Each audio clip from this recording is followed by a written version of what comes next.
जय श्री श्याम स्टूडेंट्स, मैं Jyoti Sharma daily current affairs की क्लास में आप सभी का स्वागत करती हूँ। तो स्टूडेंट्स, पहले हम उस चीज़ का रिवीजन कर लेते हैं जो कल पढ़ी थी, उसका रिवीजन कर लेते हैं। तो चलो स्टार्ट करते हैं कल के क्वेश्चन। क्वेश्चन नंबर 1, प्रदेश के 31 संस्कृत महाविद्यालय में कौन से कक्षों का निर्माण होगा? तो ये होगा ध्यान कक्षों का। कौन सी कक्षों का निर्माण होगा? ध्यान कक्षों का संस्कृत महाविद्यालयों के अंदर निर्माण होगा। प्रश्न 2, राजस्थान में स्कूल शिक्षा विभाग की अनूठी पहल पर प्रदेश के सभी विद्यालयों में किसका वाचन होगा? तो इसमें होगा संविधान की उद्देशिका एवं मौलिक कर्तव्यों का, जिससे बच्चों के साथ साथ जो सुनने वाले और भी हैं उनको भी संविधान के बारे में जानकारी हो सके। नेक्स्ट क्वेश्चन है क्वेश्चन नंबर 3, मुख्यमंत्री निःशुल्क फूड पैकेट योजना का शुभारंभ कब से होगा? तो मुख्यमंत्री निःशुल्क फूड पैकेट योजना का शुभारंभ 15 अगस्त से होगा। नेक्स्ट क्वेश्चन पर आगे बढ़ते हैं। क्वेश्चन नंबर 4, 12 अगस्त 2023 में विधायक आवास योजना का लोकार्पण श्रीमान अशोक गहलोत द्वारा कहाँ से किया गया? तो ये जयपुर से किया गया। प्रश्न नंबर 5, पर्वतसर नागौर में कौन से मेले का आयोजन किया जाएगा? तो ये किया जाएगा वीर तेजाजी पशु मेले का। अब नेक्स्ट क्वेश्चन पर आगे बढ़ते हैं। प्रश्न नंबर 6, साइबर अपराध जांच केंद्र कहाँ खुलेगा? तो ये साइबर अपराध जांच केंद्र खुलेगा जयपुर जिले में, जयपुर। अब स्टूडेंट्स, कल के क्वेश्चन पूरे हुए। अब आज के करंट अफेयर्स के क्वेश्चनों को स्टार्ट करते हैं। तो चलो आज के करंट अफेयर्स के क्वेश्चनों को पढ़ते हैं। राजीविका के सखी सम्मेलन का आयोजन कब होगा? तो राजीविका के सखी सम्मेलन का आयोजन 18 अगस्त को होगा। स्टूडेंट्स, राजीविका का मतलब है राष्ट्रीय ग्रामीण आजीविका विकास परिषद। इसके 1 दिवसीय सखी सम्मेलन का आयोजन हमारे जो राज्य के सीएम हैं श्रीमान अशोक जी गहलोत, उनकी अध्यक्षता में 18 अगस्त को शुक्रवार दोपहर सीतापुरा जयपुर स्थित जेईसी सभागार में होगा। ग्रामीण विकास एवं पंचायती राज मंत्री ने बताया कि हमारे ग्रामीण विकास एवं पंचायती राज मंत्री कौन है? तो रमेश चंद मीना है। तो उन्होंने बताया कि राजीविका अब 3,60,000 स्वयं सहायता समूह से जुड़ी 43 लाख से अधिक सदस्यों के साथ प्रदेश में महिला सशक्तिकरण के बड़े आंदोलन का रूप ले चुका है। और राजीविका की ब्रांड एम्बेसडर कौन है? तो राजीविका की ब्रांड एम्बेसडर है रूमा देवी। यह सखी सम्मेलन इन्हीं महिलाओं के जज्बे को समर्पित है।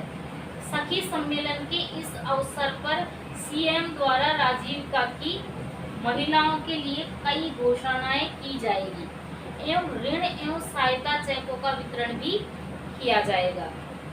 साथ ही मुख्यमंत्री उत्कृष्ट कार्यों के लिए राजीविका के 10 श्रेष्ठ कैडर को क्या किया जाएगा? पुरस्कृत करेंगे।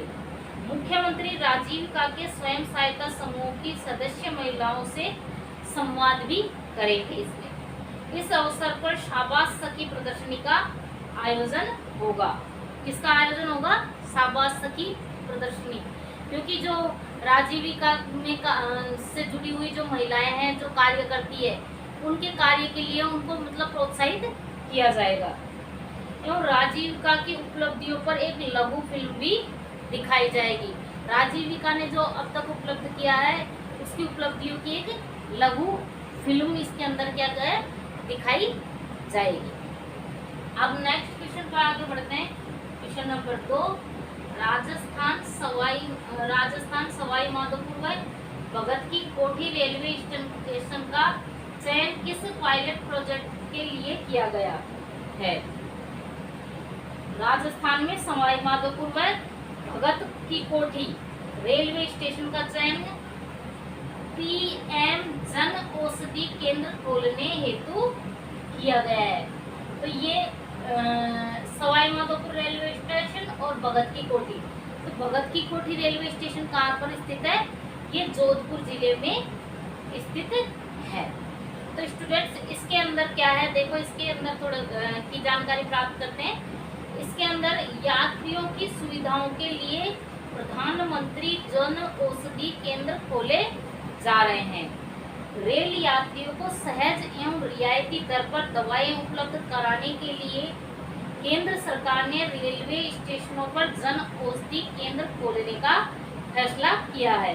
तो स्टूडेंट्स ये केंद्र की योजना है। केंद्र सरकार ने हमारे राजस्थान से 2 रेलवे स्टेशनों का क्या किया है, इसके अंतर्गत चयन किया है, और एक है सवाई माधोपुर और दूसरा है भगत की कोठी। इसके अंतर्गत क्या है स्टूडेंट्स, पहले शुरुआत में पायलट प्रोजेक्ट योजना के तहत ये केंद्र अभी 50 स्टेशनों पर खोले जाएंगे। ये केंद्र कितने रेलवे स्टेशनों पर खोले जाएंगे? तो पूरे भारत में ये अभी एक पायलट प्रोजेक्ट के तहत, भाई शुरुआत में एक ट्रायल होता है, पायलट प्रोजेक्ट का मतलब एक ट्रायल, और फिर बाद में इनको आगे ज़्यादा खोल दिए जाएंगे। पायलट प्रोजेक्ट योजना के तहत ये केंद्र अभी 50 स्टेशनों पर खोले जाएंगे। मार्च 2024 तक देश भर में जन औषधि केंद्रों की संख्या बढ़ाकर 10,000 करने का लक्ष्य रखा गया है। और ये लक्ष्य किसके द्वारा रखा गया है? तो ये लक्ष्य रखा गया है केंद्र सरकार के द्वारा। स्टेशन परिसर में ही आउटलेट खोले जाएंगे ताकि यात्रियों के साथ साथ स्टेशन तक आने जाने वाले लोगों को सुविधाजनक तरीके से सस्ती दवाइयाँ मिल सके। अब नेक्स्ट क्वेश्चन पर आगे बढ़ते हैं। क्वेश्चन नंबर 3, जयपुर और उदयपुर के बीच कौन सी वंदे भारत ट्रेन का संचालन किया जाएगा? तो आंसर है तीसरी वंदे भारत ट्रेन का संचालन किया जाएगा। किसके मध्य? जयपुर और उदयपुर के मध्य। और ये कौन सी है?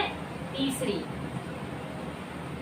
देखो स्टूडेंट्स, पहली और दूसरी वंदे भारत ट्रेन का संचालन राजस्थान के एक जिले से दूसरे राज्य के मध्य किया गया।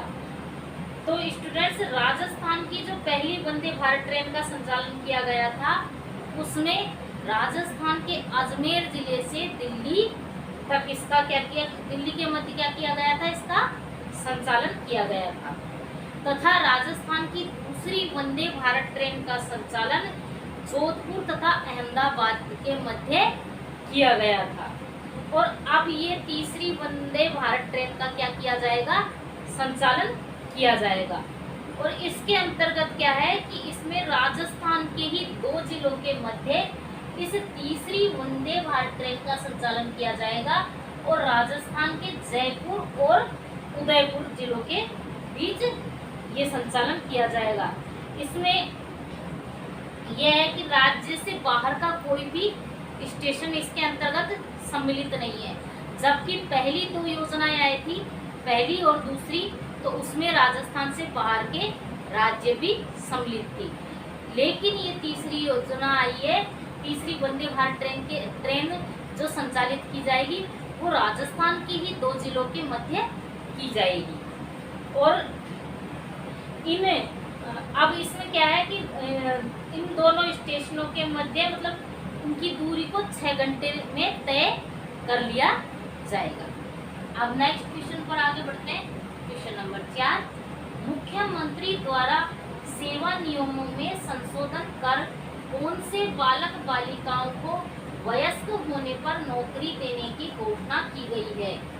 तो ये की गई है कि जो कोरोना से अनाथ हुए बालक बालिकाओं को इसमें क्या है, नौकरी देने के लिए घोषणा की गई है।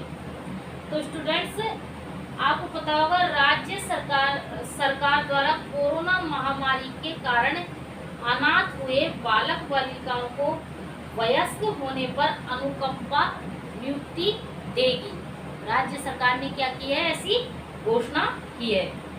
मुख्यमंत्री श्री अशोक जी गहलोत जी इसके लिए विभिन्न सेवा नियमों में क्या करवाते हैं, संशोधन के प्रस्ताव को प्रशासनिक स्वीकृति दी है इन्होंने। जो विभिन्न सेवा नियम थे ना, उनमें संशोधन के प्रस्ताव को क्या दे दी? स्वीकृति, प्रशासनिक स्वीकृति दे दी है। कार्मिक विभाग के प्रस्ताव के अनुसार अनाथ हुए बालक बालिकाओं को वयस्क होने पर वे मैट्रिक्स L9 में नियुक्ति उनको दी जाएगी। प्रस्ताव के अनुसार वह अनाथ बालक या बालिका नियुक्ति प्राप्त कर सकेंगे जिनके जैविक अथवा दत्तक ग्रहण करने वाले माता पिता की मृत्यु कोरोना के कारण 31 मार्च 2023 अथवा इससे पूर्व हो चुकी हो। साथ ही ऐसे अनाथ बालक बालिका जिसके माता या पिता में से किसी एक की मृत्यु पूर्व में हो चुकी हो तथा दूसरे की मृत्यु कोरोना के कारण 31 मार्च 2023 या इससे पूर्व हुई हो एवं अनाथ होने के समय आयु 18 वर्ष से अधिक नहीं हो, तो ऐसे बच्चों को भी इसमें क्या है? नियुक्ति दी जाएगी। और स्टूडेंट्स, प्रस्ताव में अनाथ माता पिता की मृत्यु अनाथ बच्चा माता पिता की मृत्यु की अंतिम दिनांक मुख्यमंत्री कोरोना सहायता योजना 2021 में प्रावधानित 15 अक्टूबर 2022 से विस्तारित करते हुए 31 मार्च 2023 की गई है। पहले स्टूडेंट्स ये जो योजना थी इसमें समय निर्धारित था 15 अक्टूबर 2022 तक का, कि उससे पहले अनाथ हुए, लेकिन अब इसको विस्तारित करते हुए 31 मार्च 2023 कर दी गई है। उल्लेखनीय है कि मुख्यमंत्री ने बजट 2023-24 में कोरोना के कारण अनाथ हुए बालक बालिकाओं को वयस्क होने पर सरकारी नौकरी दिए जाने की घोषणा कर दी थी। तो ये घोषणा कब हो गई थी? ये बजट 2023-24 में ही हो गई थी। लेकिन वर्तमान में क्या हुआ है? तो वर्तमान में ये हुआ है स्टूडेंट्स कि इसकी डेट बढ़ा दी गई है। 15 अक्टूबर 2022 से बढ़ाकर 31 मार्च 2023 कर दी गई है। मतलब 31 मार्च 2023 से पूर्व अनाथ हुए बालकों को इसके अंतर्गत सम्मिलित कर लिया गया है और मुख्यमंत्री जी द्वारा हाल ही में इसकी क्या की गई है? घोषणा की गई है, इसलिए ये अभी चर्चा में है। नेक्स्ट क्वेश्चन पर आगे बढ़ते हैं। क्वेश्चन नंबर 5, राजस्थान सरकार ने जोधपुर में पेयजल उपलब्धता सुनिश्चित करने हेतु कितनी राशि स्वीकृत की है? तो ये की है राजस्थान सरकार ने 30 करोड़ रुपए की राशि स्वीकृत की है। तो स्टूडेंट्स, इसके अंतर्गत हुआ क्या है? राज्य सरकार ने जोधपुर की 6 ग्राम पंचायतों में सुचारू रूप से पेयजल उपलब्धता सुनिश्चित करने के लिए गगाड़ी से डाडनिया आगोलाई तक 49 किलोमीटर लंबी राइजिंग मेन पाइपलाइन बिछाने का महत्वपूर्ण निर्णय लिया है। इसमें लगभग 30 करोड़ रुपए व्यय होंगे। कितने रुपए व्यय होंगे इसमें? 30 करोड़ रुपए। सीएम ने क्षेत्रवासियों को निरंतर पेयजल उपलब्धता सुनिश्चित कराने के लिए वित्तीय प्रस्ताव को क्या दे दी है? मंजूरी दे दी है।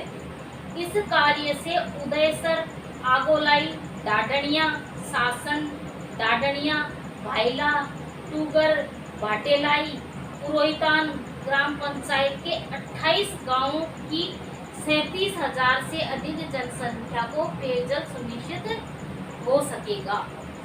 अब नेक्स्ट क्वेश्चन पर आगे बढ़ते हैं। क्वेश्चन नंबर 6, राज्य सरकार द्वारा वर्ष 2030 तक राजस्थान की अर्थव्यवस्था कितने गुना बढ़ाने का लक्ष्य रखा गया है? तो ये लक्ष्य रखा है 2.5 गुना। कितना लक्ष्य रखा है स्टूडेंट्स? 2.5 गुना। स्टूडेंट्स, हमारे राजस्थान राज्य के जो सीएम है श्रीमान अशोक जी गहलोत, उन्होंने कहा कि राज्य सरकार ने कुशल वित्तीय प्रबंधन कर जन कल्याणकारी योजनाओं से हर व्यक्ति को लाभान्वित किया है। अब राजस्थान को देश के अग्रणी राज्यों में लाने के लिए राज्य सरकार ने मिशन 2030 की मुहिम चलाकर अर्थशास्त्रियों, लेखकों, पत्रकारों, विद्यार्थियों, सरकारी कर्मचारियों, अधिवक्ताओं, किसानों, मजदूरों, महिलाओं, युवाओं, बुद्धिजीवियों, खिलाड़ियों सहित 1 करोड़ प्रदेशवासियों से इसके लिए क्या लेंगे, सुझाव लिए जाएंगे। राज्य सरकार इन्हें समाहित कर मिशन 2030 का विजन डॉक्यूमेंट जारी करेगी। मतलब 1 करोड़ देशवासियों से सुझाव लेकर राज्य सरकार इन सुझावों को सम्मिलित करते हुए 2030 का मिशन डॉक्यूमेंट क्या करेगी, जारी करेगी। और सीएम साहब ने मंगलवार को जयपुर के सवाई मानसिंह स्टेडियम में स्वतंत्रता दिवस पर आयोजित राज्य स्तरीय समारोह को संबोधित कर रहे थे। उन्होंने कहा कि वर्ष 2018-19 में प्रदेश की अर्थव्यवस्था करीब 9,11,000 करोड़ रुपए थी। यह आज करीब 14.14 लाख करोड़ रुपए है। मतलब 9.11 लाख से 2018-19 में जो 9.11 लाख थी ना, 9,11,000 करोड़ थी, वो आज बढ़कर 14.14 लाख करोड़ रुपए हो गई। इसे वर्ष 2030 तक करीब 2.5 गुना बढ़ाकर 35.71 लाख करोड़ रुपए ले जाने का हमारा लक्ष्य है। सीएम साहब ने कहा कि प्रत्येक राजस्थानी संकल्प ले कि वे वर्ष 2030 तक राजस्थान में प्रगति की गति 2.5 गुना बढ़ाकर हर क्षेत्र में देश का प्रथम राज्य बनाने में अहम योगदान दे। इस प्रकार आज के करंट अफेयर्स के क्वेश्चन पूरे हुए। कल मैं कुछ नए क्वेश्चनों के साथ आपके सामने हाजिर होंगी। क्लास को ज़्यादा से ज़्यादा लाइक करें, शेयर करें, सब्सक्राइब करें। धन्यवाद।